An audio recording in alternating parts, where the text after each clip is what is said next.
Baik, Assalamualaikum warahmatullahi wabarakatuh.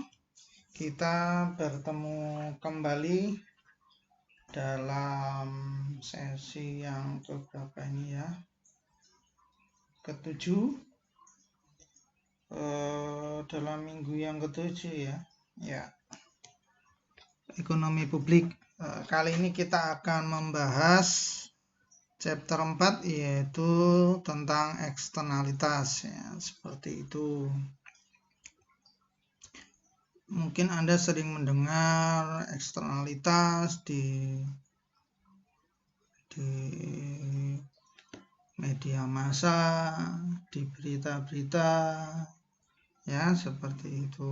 Orang-orang menuntut kompensasi karena terjadi eksternalitas ya, karena pabrik membuang sembarangan limbahnya di sungai, seperti itu.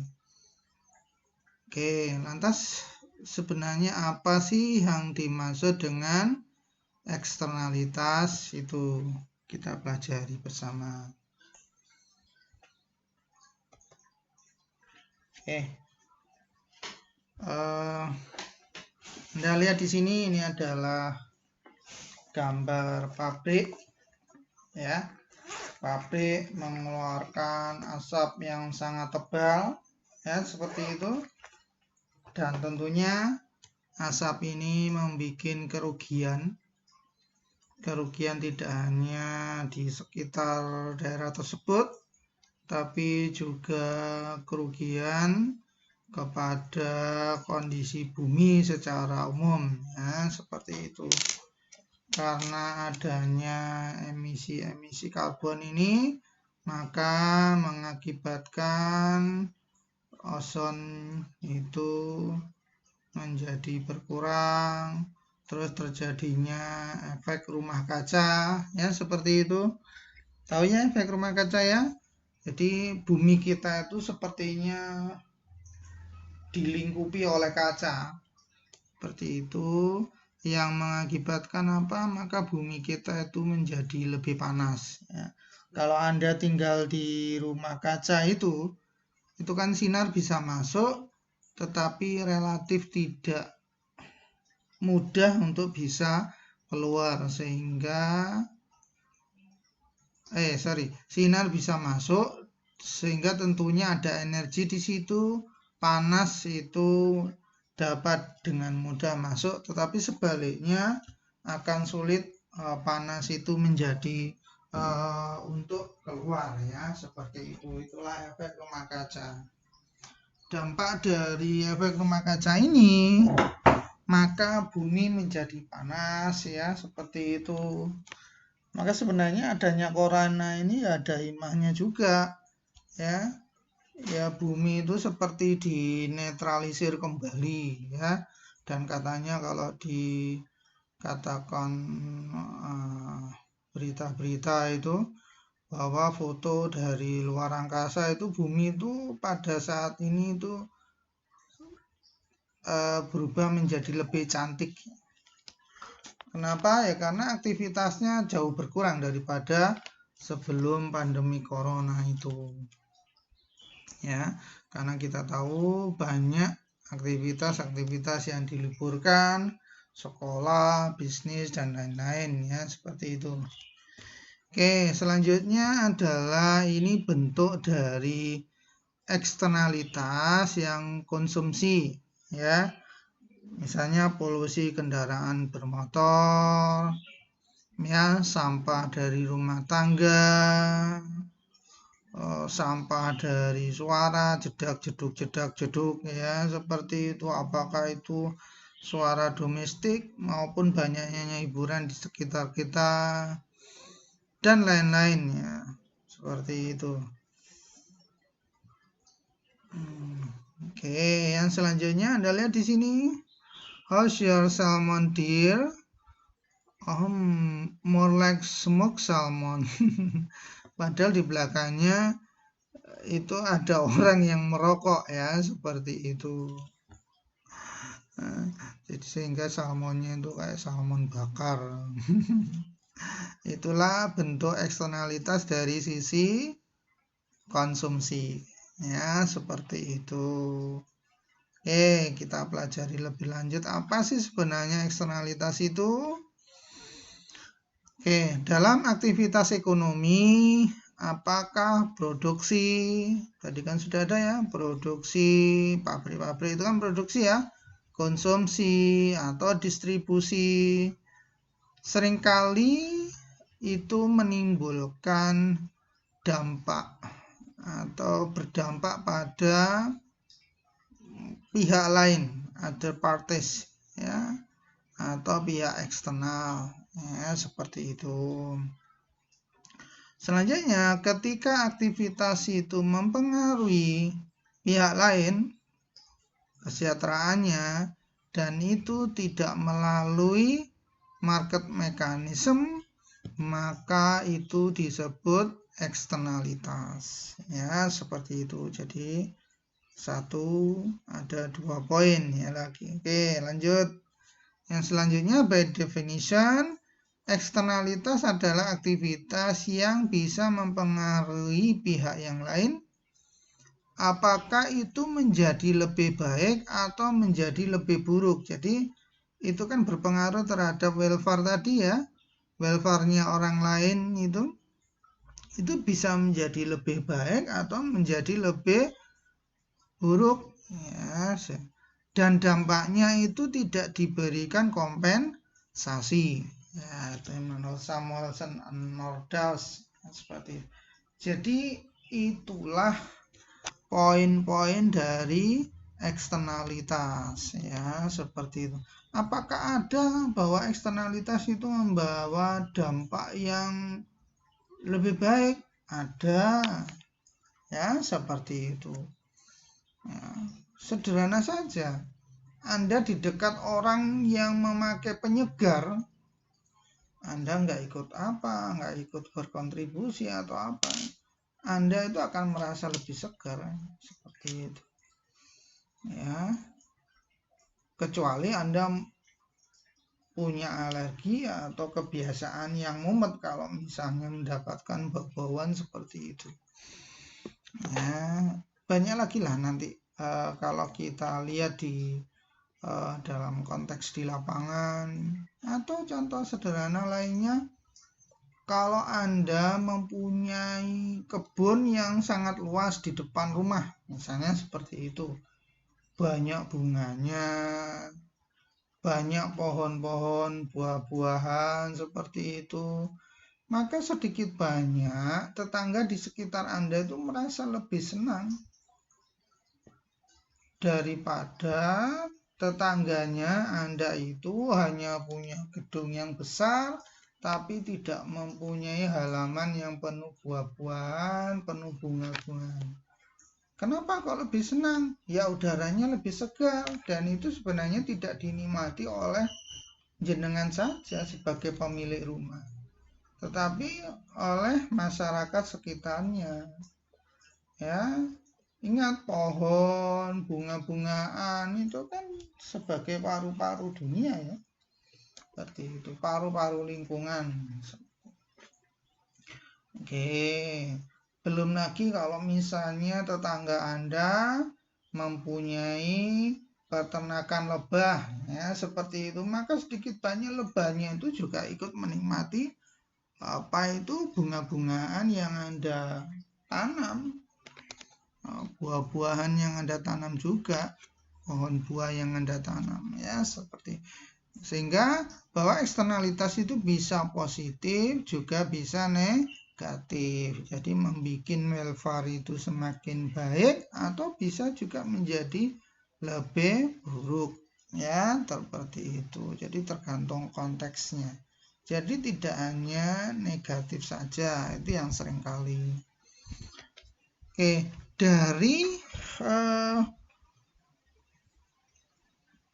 dari poin-poin tersebut, dari definisi-definisi tersebut, penjelasan-penjelasan tersebut, maka dapat kita dapatkan 4 poin penting. Ya, apa sih yang dimaksud eksternalitas? Yang pertama tentunya bahwa itu berdampak, aktivitas tadi itu berdampak kepada pihak lain, makanya namanya saja eksternalitas. Kalau pihaknya sendiri nggak mungkin namanya eksternalitas, ya seperti itu, karena ada pihak ekstern. Ya, itu poin yang pertama. Poin yang kedua, tidak melalui mekanisme harga. Ya, seperti itu.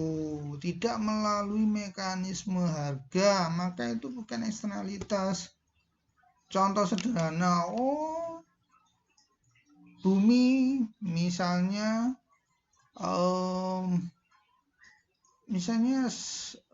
sekarang harga minyak dunia, tapi nggak cocok kalau sekarang ya. Misalnya harga minyak dunia itu lagi naik, minyak mentah dunia lagi naik, sehingga mengakibatkan apa? Harga BBM menjadi meningkat, sehingga Anda menjadi pedagang-pedagang itu menjadi terbebani, seperti itu. Maka itu bukan bentuk eksternalitas, walaupun konteksnya sekarang beda ya. Sekarang harga minyak bumi itu menjadi turun, cuman sayangnya harga BBM itu tidak ikut turun di Indonesia. Ya, seperti itu. Oke, jadi tidak melalui mekanisme harga. Ya, seperti itu. Kalau melalui mekanisme harga ya berarti sudah bukan eksternalitas. Ya, jadi poin-poinnya itu. Yang selanjutnya adalah bisa memberikan dampak terhadap welfare orang lain itu, pihak lain itu bisa positif, bisa negatif. Ya, seperti itu. Jadi dampaknya itu yang bikin kesejahteraan itu menurun atau menaik. Tidak harus menurun, menaik itu juga bisa eksternalitas. Ya, seperti itu. Yang selanjutnya adalah tidak diberikan kompensasi. Kalau sudah diberikan kompensasi, itu sudah bukan eksternalitas lagi. Ya, seperti itu. Hal yang sederhana, misalnya Anda kerjanya ikut di rombongan tur konser musik, misalnya seperti itu, dan Anda di bagian sound systemnya atau apalah. Karena kecerobohan Anda misalnya atau kekurang hatiannya Anda, maka Anda mempunyai penyakit di telinga. Gudeg gampangannya seperti itu. Tapi ingat, Anda di awal itu sudah tahu resikonya seperti itu. Dan Anda bekerja seperti itu tentunya dibayar. Maka kalau membuat Anda jadi pendengarannya kurang atau agak budek tadi, maka itu bukan eksternalitas. Kenapa? Karena Anda itu diberikan kompensasi, dibayar untuk itu, dibayar untuk resiko itu. Ya, seperti itu. Kecuali Anda bukan pihak apa-apanya. Ya, seperti itu. Oke, jadi ada 4 substansi dari eksternalitas. Ya, yang pertama tentunya mempengaruhi pihak lain. Ya, kalau itu berkaitan dengan jual beli, maka ya bukan eksternalitas, karena ada pihak penjual, pihak pembeli, dan itu berhubungan. Oke, tidak melalui mekanisme harga. Ya, seperti itu. Terus berdampak kepada eksternal kesejahteraan dari pihak eksternal itu bisa positif, bisa negatif. Ya, seperti itu. Terus tidak diberikan kompensasi. Jadi itu poin-poinnya. Jadi ketika ada kasus, maka dianalisis saja berdasarkan 4 substansi itu. Apakah 4 substansi itu terpenuhi? Kalau terpenuhi ya berarti eksternalitas. Kalau tidak terpenuhi ya berarti bukan eksternalitas. Seperti itu. Misalnya Anda Misalnya kita melakukan pembelajaran luring, pembelajaran secara tatap muka langsung misalnya. Terus karena Anda antusias dengan pembelajaran yang saya sampaikan, ini gayanya seperti itu ya, Anda duduk di depan. Terus saking bersemangatnya saya juga, akhirnya saya kalau ngajar itu sampai nyemprot-nyemprot. Jadi ada pemadam kebakaran ya, kecil-kecilan. Wah, menyemprot. Sehingga Anda sedikit banyak terkena dampaknya. Ya, seperti kena semprot itu tadi. Kalau seperti itu, maka itu bukan eksternalitas. Ya, seperti itu. Kenapa? Karena saya mengajar, Anda yang diajari. Kasarannya saya produsen, Anda konsumen. Kalau dianggap itu produsen dan konsumen. Jadi intinya saya dengan Anda ya pihak yang memang terlibat gitu. Jadi internal satu sama yang lain karena dalam satu aktivitas. Ya, seperti itu. Maka itu bukan eksternalitas ya, karena itu tadi efek other parties-nya itu tidak terpenuhi karena Anda dan saya itu ya internal, satu pihak yang saling berinteraksi untuk melakukan aktivitas ya. Oke, lanjut. Beberapa hal tentang eksternalitas ya. Tadi sebenarnya sudah kita bicarakan. Eksternalitas bisa dilakukan oleh konsumer atau produser. Maksudnya aktivitas yang mengakibatkan eksternalitas itu. Jadi tidak hanya produser tok, tidak hanya produsen tok, tapi konsumen.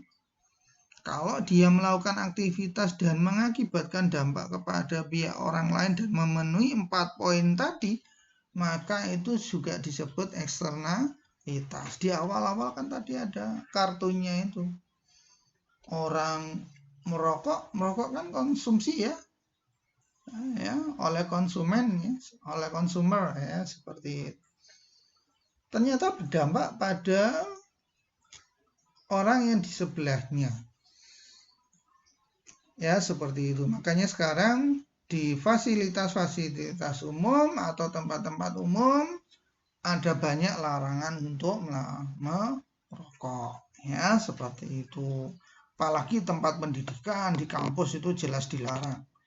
Makanya jangan sampai Anda kalau misalnya nanti kita sudah pembelajaran secara offline, kita tatap muka, Anda jangan sampai duduk-duduk di gazebo kampus itu sampai merokok ya, seperti itu. Kalau sampai ketahuan, apalagi mahasiswa, tercatat mahasiswa saya, wah, hati-hati aja seperti itu. Pokoknya haram untuk merokok di kampus kalau menurut saya. Oke, yang selanjutnya adalah eksternalitas bisa positif, bisa negatif. Jadi tidak harus negatif. Tadi sudah saya sebutkan contohnya. Oke, yang selanjutnya ini contohnya ya. Ini bisa produsen atau ini bisa konsumen. Orang buang sampah dari kegiatan konsumsi, bahkan ke gunung pun buang sampah sembarangan ya. Atau daerah-daerah wisata, contohnya di Indonesia itu saya sangat jelai kalau ada daerah wisata dan rame, itu biasanya apa? Biasanya banyak sekali sampah bertebaran. Ya, saya tuh heran, meskipun nggak ada aturan itu mbok ya buang sampah pada tempatnya itu. Kok bodomen kalau nggak ada tempat sampah ya dimasukkan ke tasnya atau ke sakunya, nunggu sampai ada tempat sampah dikeluarkan. Ya, seperti itu. Saya paling benci juga kalau ada orang naik mobil terus tiba-tiba buka kaca terus buang sampah dengan seenaknya. Kalau perlu saya pepet ya, saya masukkan kembali ya sampahnya itu. Oke, yang selanjutnya barang publik bisa menjadi eksternalitas, ya, seperti itu. Tetapi biasanya barang publik itu cenderung positif, ya. Contoh sederhana, taman kota atau hutan kecil yang dimiliki kota, itu kan sebenarnya menimbulkan eksternalitas. Menjadi paru-paru di kota itu, tidak hanya di kota itu, daerah sekitarnya juga bisa merasakan. Ya, seperti itu.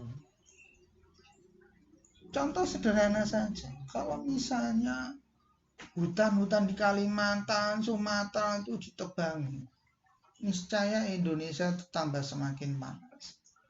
Ya, seperti itu. Makanya sebenarnya dunia itu berhutang budi juga pada kita.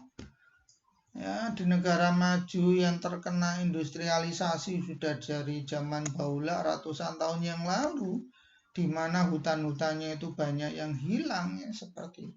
Maka mereka sangat senang sekali melakukan konservasi di negara-negara berkembang. Makanya mereka banyak memberikan donor di sini.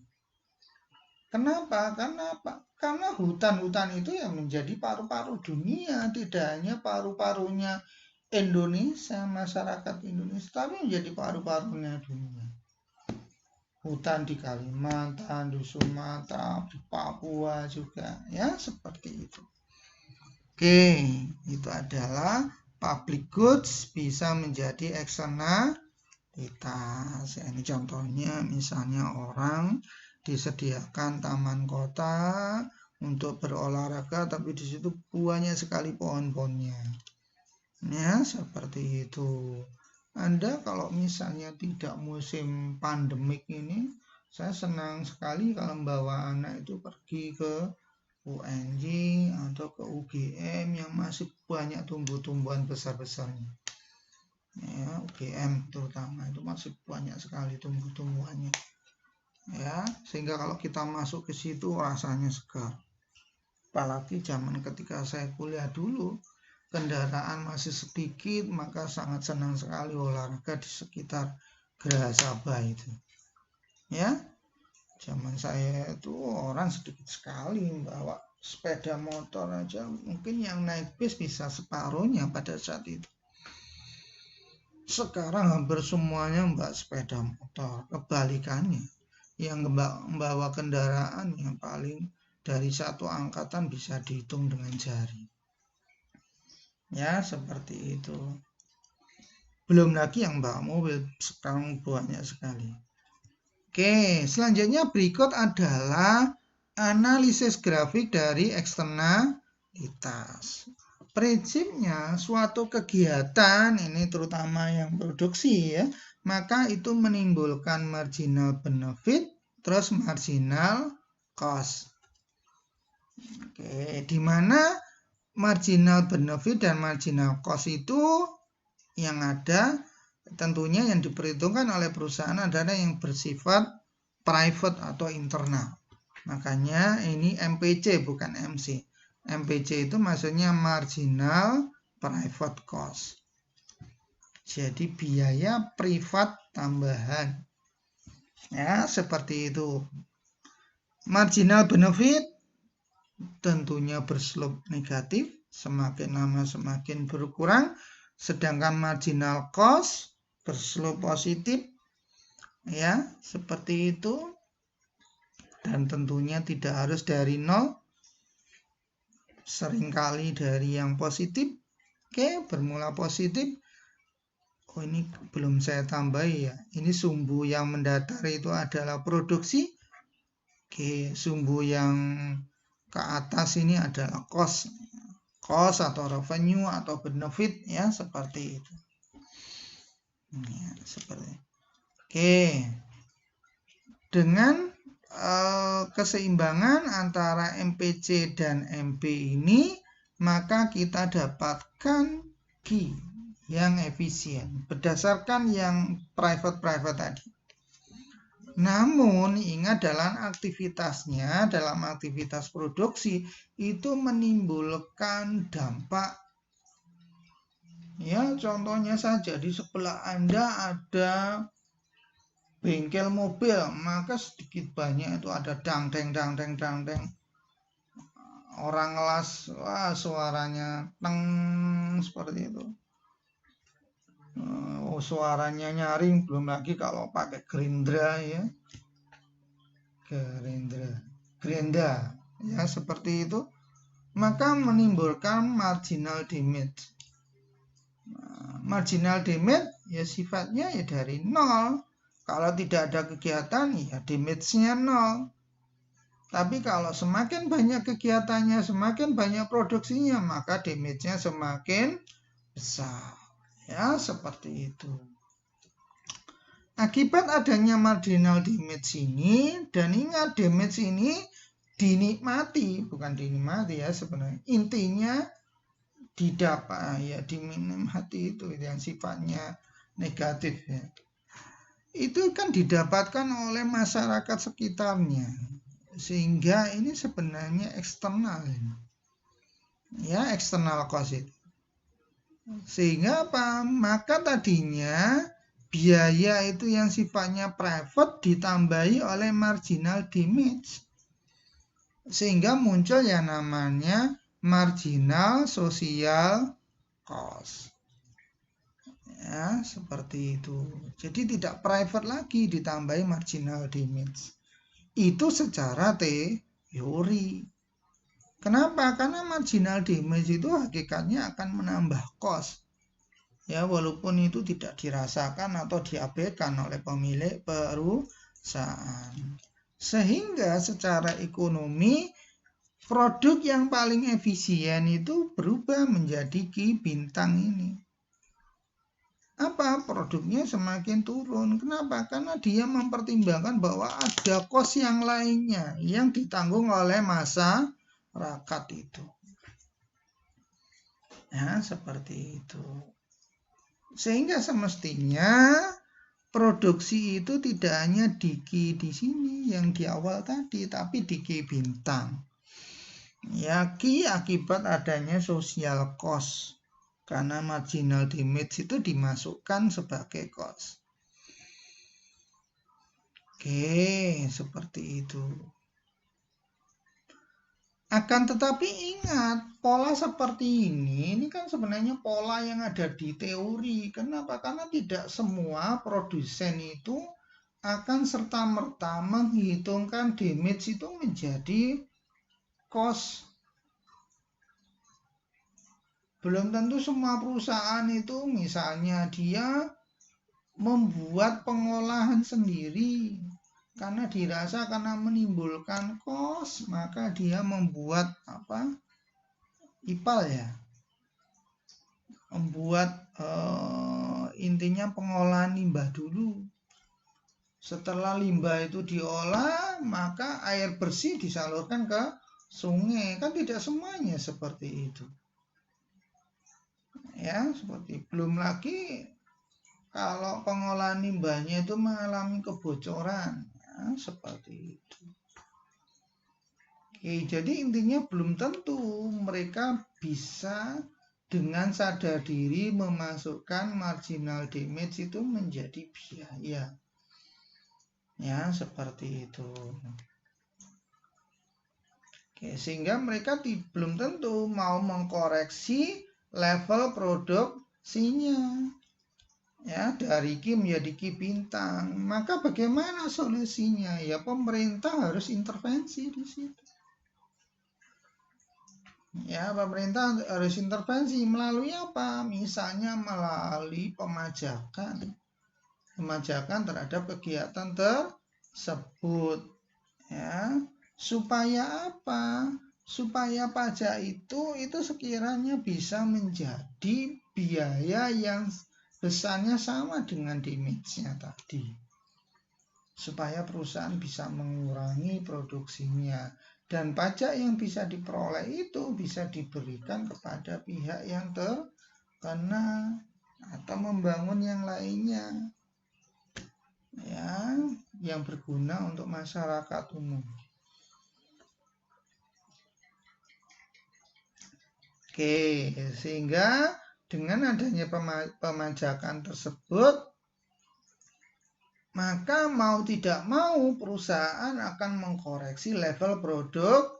Sehingga karena pajak itu dianggap sebagai kos bagi perusahaan, dianggap sebagai biaya bagi perusahaan. Anda lihat sehingga MPC-nya itu menjadi MPC aksen. Ya, MPC-nya yang putih menjadi MPC yang merah. Kenapa? Karena dia ditambahi pajak. Ingat matematika, kalau ditambahi dengan hal yang konstan, maka tentunya MPC-nya itu mempunyai slope yang sama, hanya saja intercept-nya yang berubah. Kenapa? Karena dia menambah intercept saja. Oke, kalau kasusnya teksnya itu sifatnya flat per unitnya. Oke, seperti itu. Sehingga mau nggak mau, ketika itu dibebankan kepada perusahaan, maka perusahaan bisa mengkoreksi.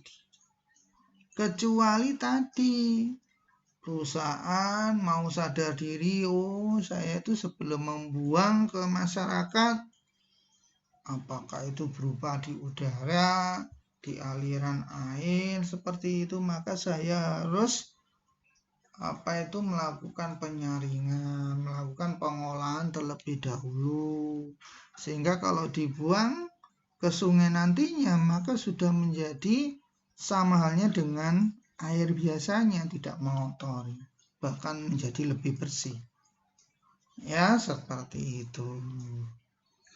Kecuali kalau seperti itu. Kalau enggak ya mau nggak mau diberikan ini salah satu treatment, salah satu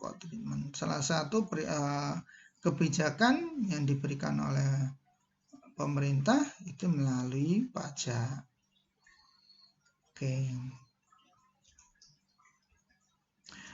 Oke, untuk membuat solusi ya sebagaimana yang disebutkan sebelumnya, ya, hal yang terpenting, hal yang paling sulit yang bisa dihadapi adalah untuk mengkonversi dari marginal damage, dari kerusakan yang timbul itu menjadi biaya.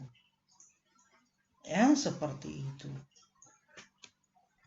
Maka untuk menganalisis eksternalitas ini, kapabilitas dari multidisipliner, tidak hanya ekonomi, ekologi, biologi, chemistry, kesehatan, dan lain-lain, itu diperlukan. Contoh sederhana, Anda bayangkan kalau Anda tiba-tiba kehilangan, masyarakat Indonesia kehilangan komodo, bayangkan. Ya, kehilangan komodo, bagaimana rasanya? Itu kan biaya juga itu ya. Ya, saya lupa ada biaya apa itu. Ya, sehingga spesies itu menjadi punah. Ya, maka apa? Ya, butuh orang ekologi, butuh orang biologi. Atau kalau tadi itu, kalau menimbulkan kerusakan lingkungan karena kimiawinya berubah, ya, maka butuh orang kimia. Ya. Yang paling sulit juga adalah kalau menimbulkan dampak sosial, menjadi orang gila, menjadikan orang secara sosial tidak baik lagi, mabuk-mabukan, ya seperti itu. Maka itu malah lebih sulit lagi.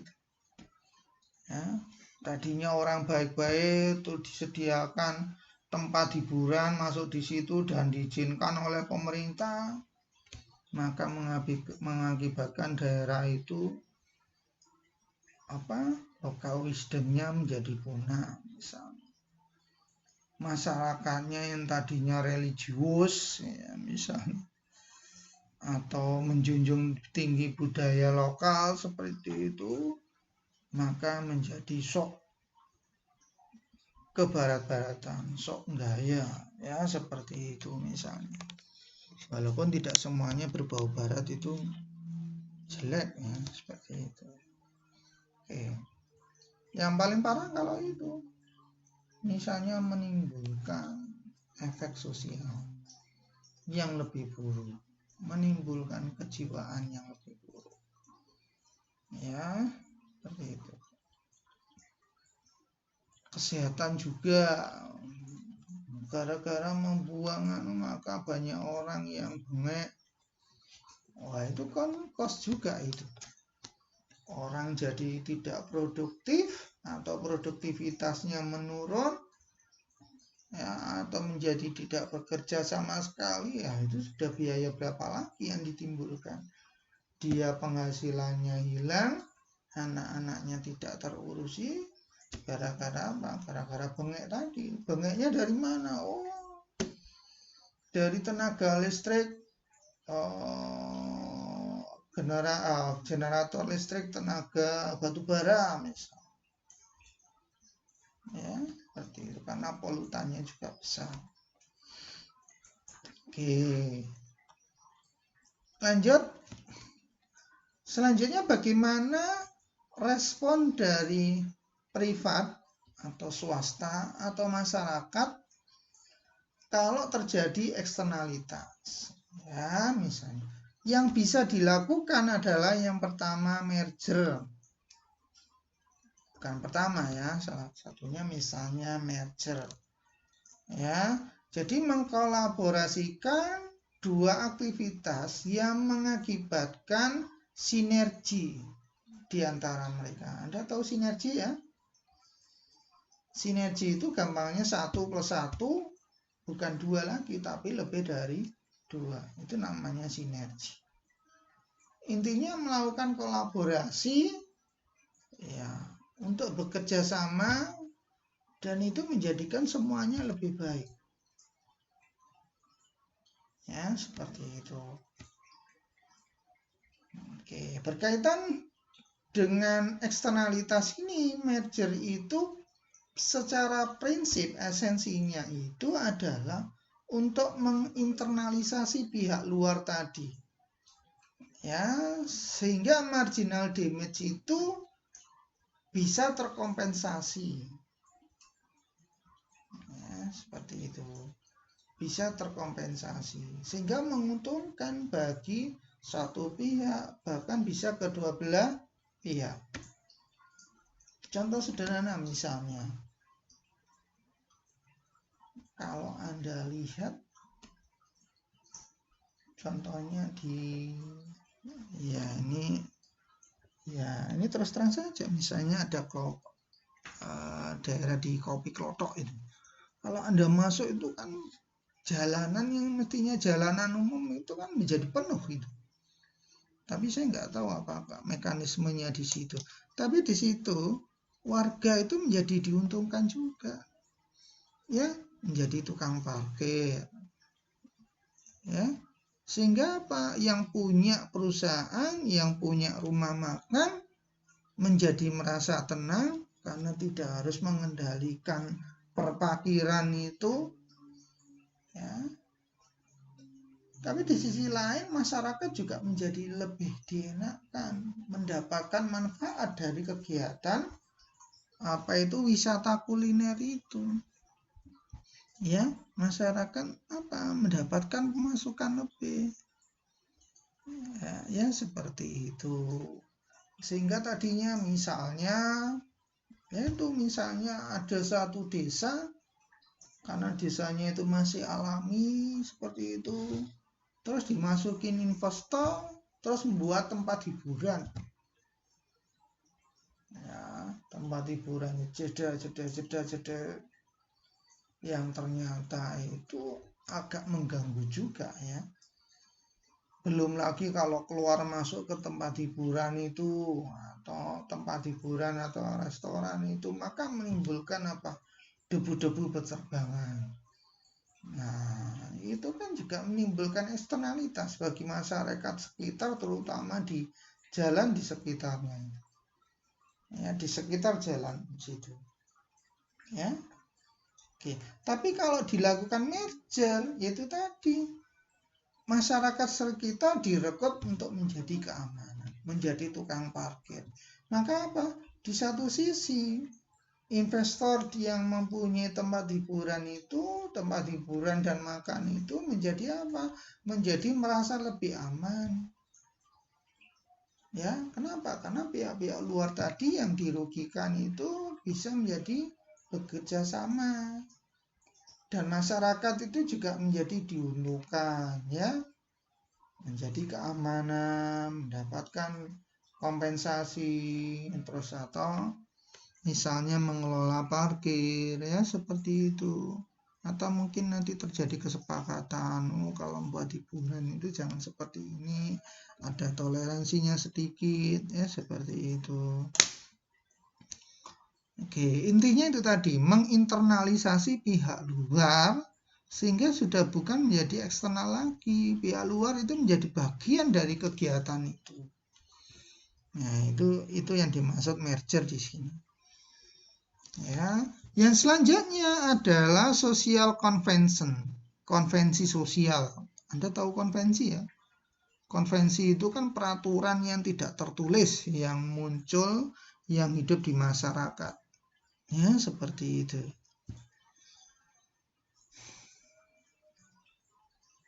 Eksternalitas itu yang berkaitan dengan individu,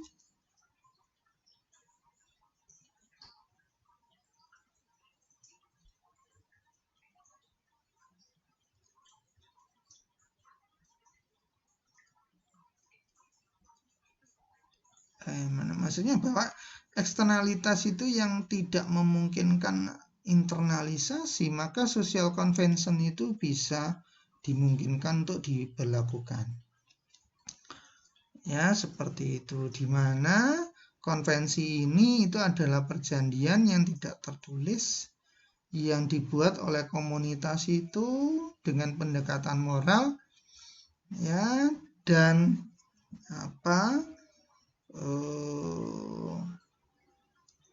kesadaran sosial satu sama lain, ya, empati satu sama lain, saling menjaga, maka itu menimbulkan tanggung jawab sosial. Kalau Anda lihat,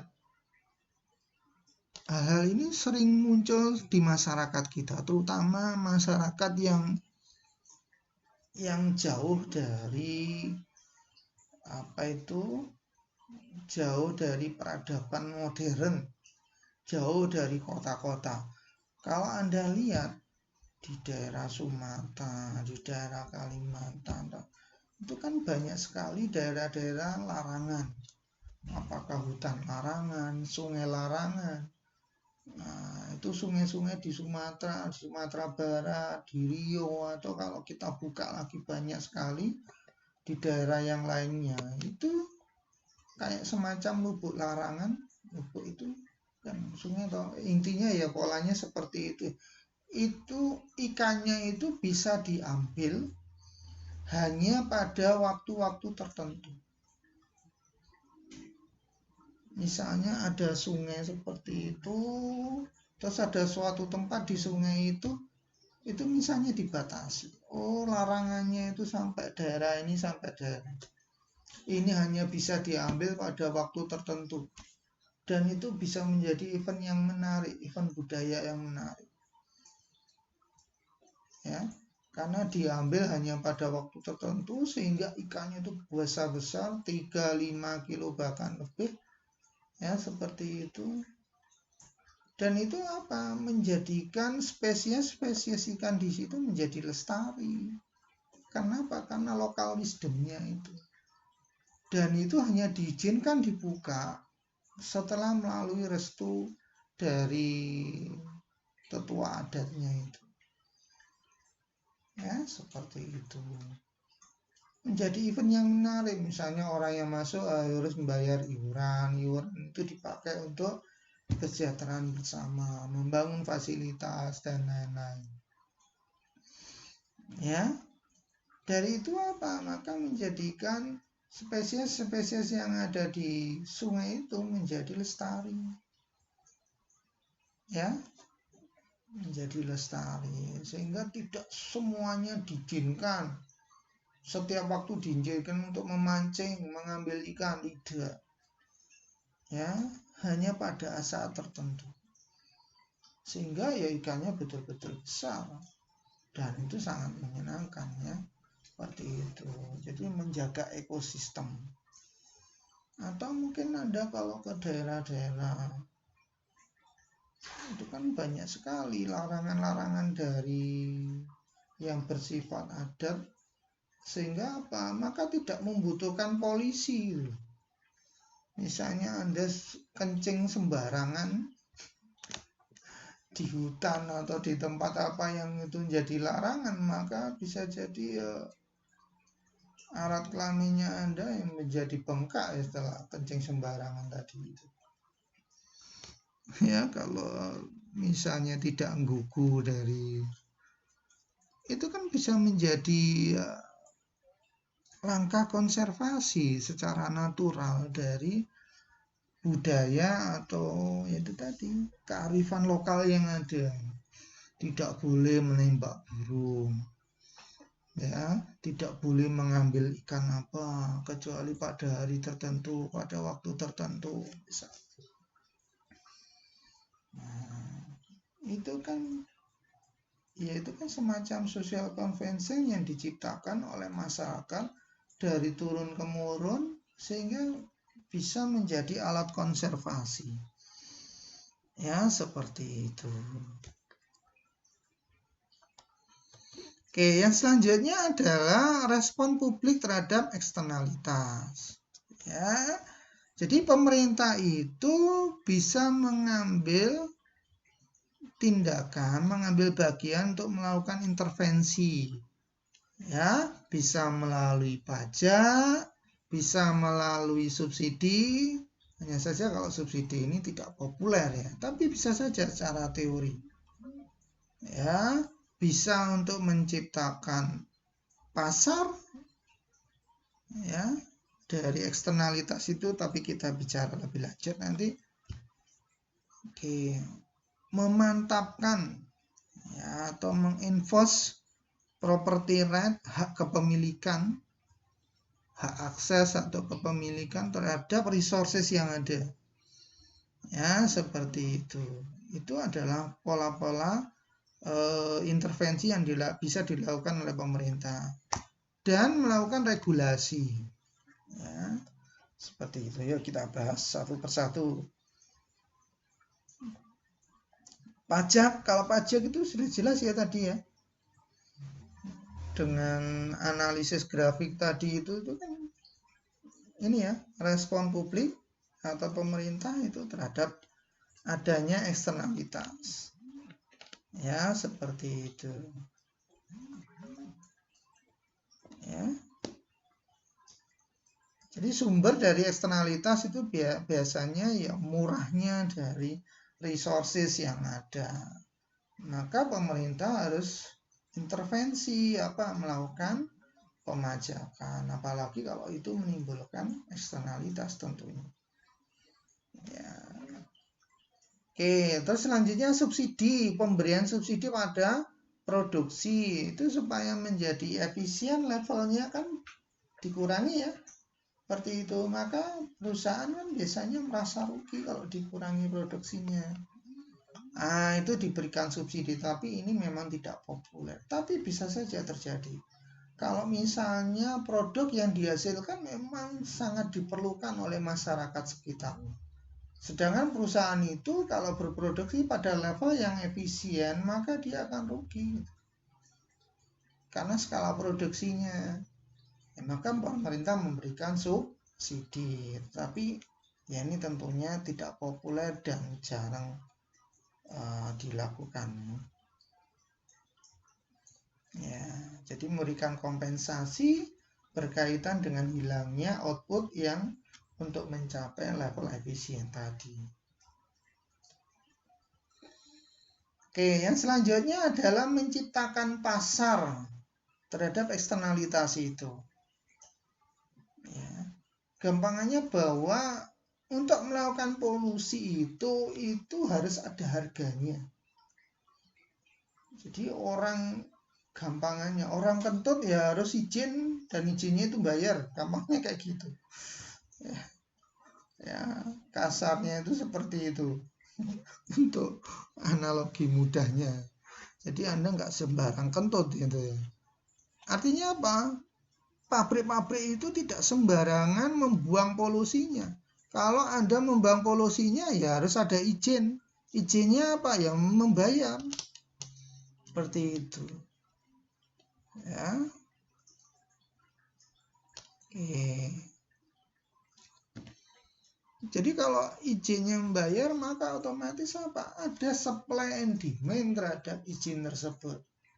Ya, misalnya suatu pabrik mungkin di Indonesia memang tidak bahkan tidak ada ya seperti itu.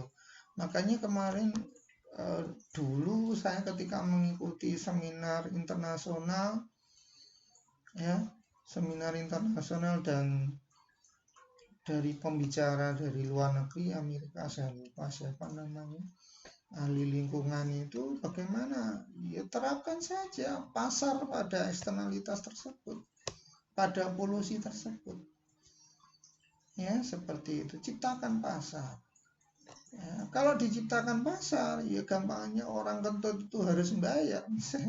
Orang kentut itu maksudnya produsen-produsen mengeluarkan sampah-sampah, mengeluarkan polutan itu harus bayar, maka apa? Maka terjadi supply and demand terhadap polutan, terhadap izin untuk berpolusi tadi. Akibatnya apa? Semakin banyak demand-nya, maka harganya semakin meningkat. Kalau semakin meningkat, maka akan merevisi kembali produksi yang digunakan. Ya, seperti itu. Sebaliknya ketika produksinya itu menjadi menurun, maka izin polusinya itu tidak terpakai, maka izin polusi itu bisa dijual kepada perusahaan yang lain. Ya, seperti itu. Dalam jurnal-jurnal internasional di luar negeri, hal seperti ini sudah terjadi. Ya, bahwa untuk melakukan emisi polutan itu maka emisinya itu dihitung betul ya, sehingga izin sekian ton polutannya misalnya maka diberikan izin dengan harga sekian per tonnya. Tapi kalau misalnya itu tidak terpakai, maka izin yang sudah diambil itu bisa dijual ke perusahaan yang lain. Ya, bisa jadi perusahaan tersebut lesu produksinya sehingga kan tidak terpakai itu izin untuk polutannya itu, maka bisa dijual kepada pihak yang lain. Tapi intinya apa? Dengan adanya izin yang berbayar itu, maka menjadikan pasar terhadap polusi itu. Sehingga orang tidak bisa sembarangan membuat polusi. Semakin banyak permintaan izin membuat polusi ya maka harganya semakin besar, semakin mahal. Maka dengan sendirinya itu akan mengkoreksi harga itu. Mengkoreksi, misalnya kok kayaknya harga polutannya mahal, ya harga izin untuk berpolusi itu mahal, maka ya sudah, saya misalnya membuat pengolahan dulu sehingga yang saya keluarkan di udara bebas itu menjadi lebih kecil ya, seperti sehingga saya tidak harus membayar mahal-mahal kepada pemerintah ya, seperti itu. Jadi dengan adanya instrumen ini government itu memberikan insentif untuk mereduksi polusi yang ada. Oke, yang selanjutnya adalah establishing or enforcing property right. Jadi meneguhkan hak kepemilikan dari resources itu. Contoh sederhana, coba bayangkan kalau misalnya di Umbul Ponggok atau dari daerah mana itu, di daerah mana yang dimana ada resources yang sangat menawan, dan itu dibiarkan orang itu mempunyai kepemilikan. Maksudnya dibiarkan orang bebas tanpa ada jelas ini miliknya siapa, maka niscaya ketika itu merasa dinikmati oleh masyarakat maka lama-kelamaan rusak. Tapi beda kalau misalnya Umbul ini miliknya dari desa ini, miliknya desa A, maka desa A dengan BUMD-nya ya BUMDes-nya dan usaha milik desanya, maka mengelola itu. Ya pendapatannya maka masuk ke desa. Tentunya dengan mengelola itu di manajemen dengan baik, dikelola dengan baik. Diproteksi, orang tidak sembarangan buang sampah, orang kalau masuk situ masuk bayar retribusi. Dan retribusi gunanya untuk apa ya? Untuk memproteksi, memelihara. Seperti itu. Bayangkan kalau itu diserah, semuanya bebas marah masyarakat untuk mengakses, ya sudah bubar nanti. Makanya kalau Anda lihat pertambangan contohnya itu di Bangka, Belitung itu kan banyak. Kalau nggak salah dulu ya semua masyarakat bebas menambang, atau kalau nggak salah di daerah yang lain, daerah Maluku atau apa, penambangan emas secara bebas juga. Hanya apa ya, rusak apa masyarakat, apa lingkungannya. Ya, mending ya udah ditetapkan oleh pemerintah, ini miliknya ini, ya seperti ini miliknya desa ini atau kabupaten ini, maka silakan dikelola oleh kabupaten ini dengan seoptimal mungkin. Misalnya pihak kabupatennya itu dengan peraturan atau undang-undang yang ada, maka mengizinkan perusahaan tertentu untuk mengelolanya. Tapi tentunya dengan konsekuensi, kalau terjadi kerusakan harus dikembalikan. Ya, harus dikonservasi, apa istilahnya. Ya, seperti itu. Oke. Jadi, pemerintah dalam hal ini menegakkan aturan untuk memproteksi properti rakyat. Ya, seperti itu. Supaya apa? Ya, supaya tidak semua orang bisa melakukan akses sesukanya.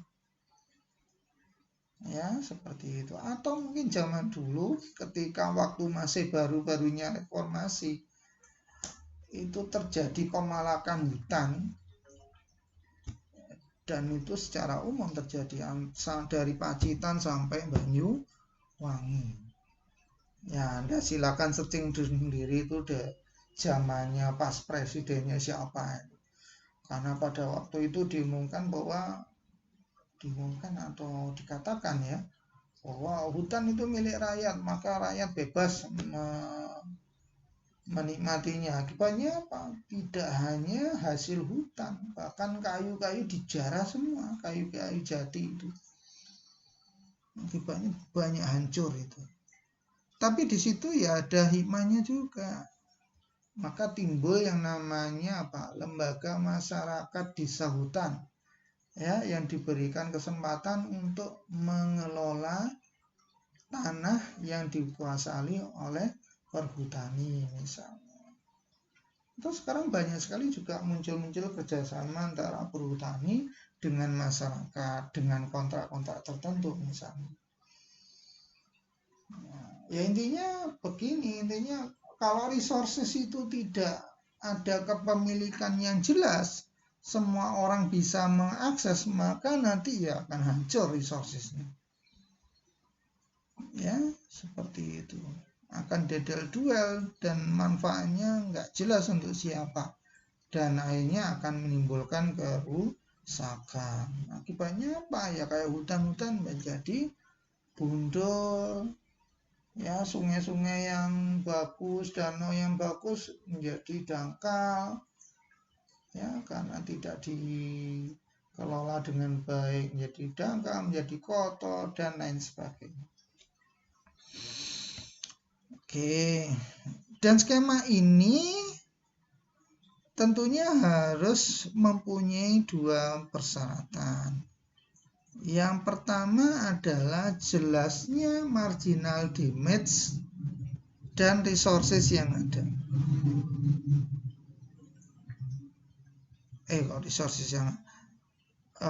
Marginal damage maksudnya kerusakannya itu jelas, dan itu siapa yang menimbulkan juga jelas.